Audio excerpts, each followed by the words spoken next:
Good morning. This is Matt with Buckhorn Hill Outdoors. This morning I want to talk to you guys about supplementing your hunting area with water. Now, in certain places in the east, that's not really necessary because you've got lots of creeks and rivers and stock tanks and all kinds of water sources out there. But I'm in southwest Texas here, and it's really dry, and we are miles and miles away from any kind of water source, like especially any kind of rivers or flowing creeks. You just don't have many of that out here. So the wildlife, is going to get most of their water from natural vegetation. They're going to get, anything green's going to have water in it, and they can live off that and do good. But if you can supplement your area and bring in a 24-hour a day, year-round water source, you're really going to notch it up a little bit, make your spot that much better. So let me show you what I've got. First thing I want to show you, we have to do this down here. This is hog panels, and there's no cattle on this property. If we had cattle, I'd need to put cattle panels up here, which are a lot higher, but these hog panels work really good for keeping the hogs out. If you don't do that, the hogs will take over your water supply and they'll camp out near it and push any deer away. So that's one of the first things you want to do, is make sure you've got a good secure fence around your water source. Unless you're doing it for hogs and want to hunt hogs, that's a different story, but I'm talking about supplementing mostly for deer. So let me show you what I've got here. If you'll notice, I've got this water trough in the shade. I've got 3 live oaks right here, and there's a couple of reasons I did that. One is the more direct sunlight that hits that water, the worse the algae. 2, the more sunlight, the warmer the water is, and the shade keeps that a little bit cooler. I also feel like deer especially, the more comfortable and private and cool, the more appealing that water is. There's places you can't do that. There's no shade, it's just hot blazing sun, you're out in the open, and this still works good. But if you have the option, always try to put your water trough in the shade. All right, this is my water trough, and I kind of converted this a little bit, but what this is a really cheap little horse stall water trough for a corner. I got this at Tractor Supply, really inexpensive, really durable.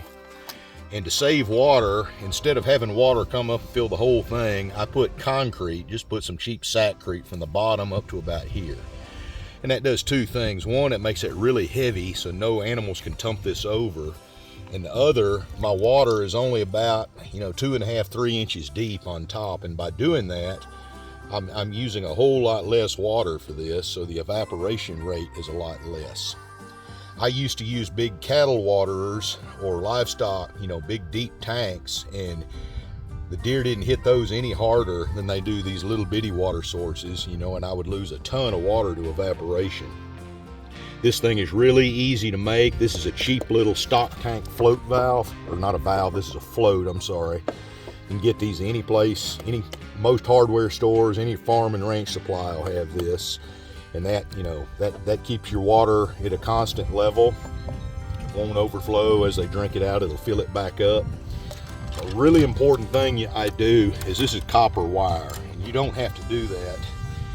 It's not, I don't know if it's scientifically proven, but lots of people down here will put copper in their water tank to keep it algae from taking over. And I clean this thing every few months, so I've never had a problem with algae. So I don't know if it's me doing a good job cleaning it or if the copper is doing it what it's supposed to do. But either way, it gives me a good peace of mind, and my tank stays clean. I use this copper. A lot of people do the same thing with a stick. You want to be sure that you're going to have a lot of squirrels and mice and little animals drinking out of this thing as well. And you don't want them to fall in here and drown. So if you've got something like this or a stick, when they fall in there, they can climb out and use that as a ramp to get out of there. Otherwise, they'll drown. Really inexpensive. I've had this trough out for about 5 years. It's never froze up on me in the winter. I've never had any leaks, never had any problems with it. The whole thing is just ridiculously inexpensive. It works really good. I've got this rubber hose going right here. I've got these big rocks because I don't want animals to, step on this stuff and mess it up, but I did put a little shutoff valve right here. And to be honest, I've never even shut that thing off.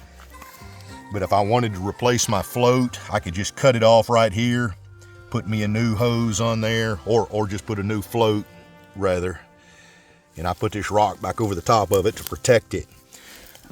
My water source is probably about 200 yards from here. You know, I'm using a rain catch system, which I did in another video, went over that, and that's what's supplying this. But I mean, of course, you could have a well or any other water system. I've got black poly pipe laying across the ground that brings my water from my water source here. You know, a lot of people think it's not ethical to hunt over bait or water, and what they don't realize is you don't necessarily even want to hunt over this. It's good a lot of times. If you'll notice my location, I've got a lot of cover around here, and by putting this thing in an area that the wildlife feels safe, you can draw them into your area. If you've got feed and especially water in a place that they feel safe, and if you don't hunt over it, you're just kind of making a little sanctuary, and you're really enhancing the how good your place is by doing that. I mean, if you weren't to do it, you can bring a lot of animals into the area doing that you might not have otherwise. So this has worked out really good for me. I've seen lots and lots of deer, other game drinking out of this thing. For the amount of trouble and the amount of money, it was definitely worth it. As far as cleaning this thing, you know, about every time I'm out here, I'll just come down. You can see the concrete's about 2.5 inches. I cleaned this yesterday, so it's not dirty, but it gets a little grimy. Animals, you know, as they drink out of it, they'll get leaves and debris in there. But all I do is I'll just, you know, I'll do this.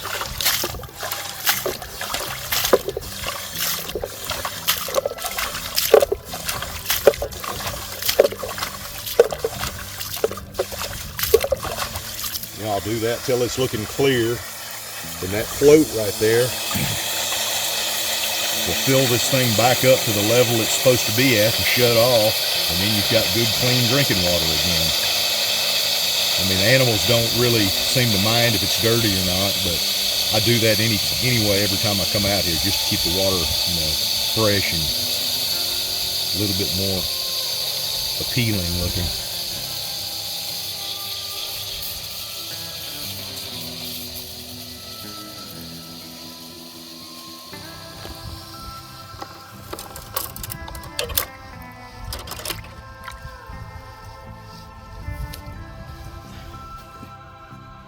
If you're hunting in an area that doesn't have a lot of water, this is a really, really cost-effective, good thing to do. Really easy to do. It'll bring game in that you didn't know you had. It'll make your property a lot more appealing. So give it a shot. See if you have as much luck with it as I have.